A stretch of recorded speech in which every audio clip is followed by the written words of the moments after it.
Always think of me. That's just the essence of Bhagavad Gita. Manmana bhava. Who's doing that? I'm thinking I'm hungry, I want to eat something. I'm thinking I'm tired. I'm thinking these clothes are junky, I need some new clothes.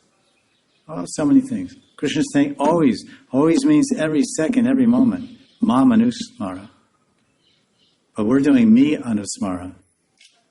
We're not doing mam. Krishna's saying, Gita, mam anusmaran. Always remember me. We're doing me anusmaran. Always remembering me. Am I comfortable? Oh, I'm too hot. I'm too cold. I don't feel good. I feel great. I'm bored. I'm happy. I'm restless. I'm peaceful. Me. Ahamameti. So these type of phrases are said for different purposes. Sometimes there's some political or institutional considerations why some slogans like this may be created or manifested to kind of prevent certain practices for the emphasis of other practices. But the principle of smaran, anything you're attracted to or attached to or interested in, you can remember.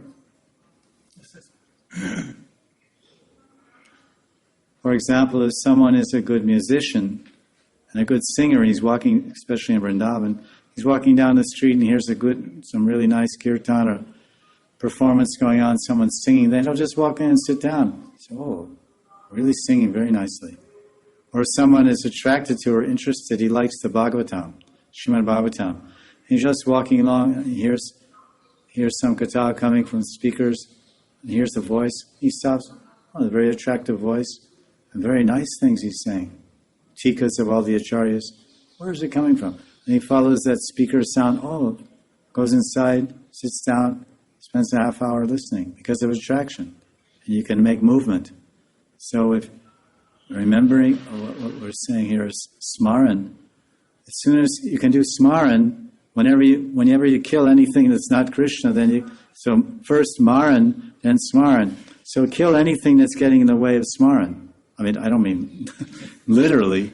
So my wife is in the way of my smaran.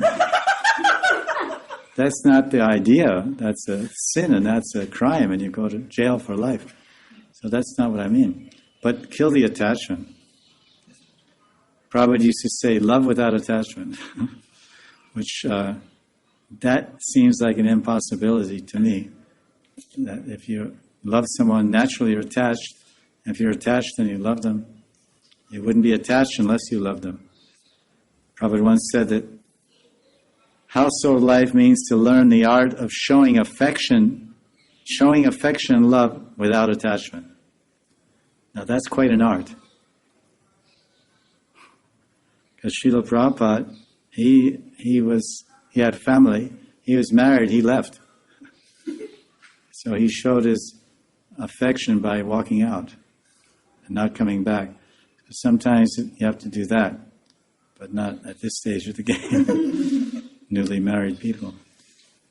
So in other words, turn off this to turn on that. Another way is saying, first smaran, just smaran. Like your wife's trying to talk to you and you're watching a TV, cricket match on the television.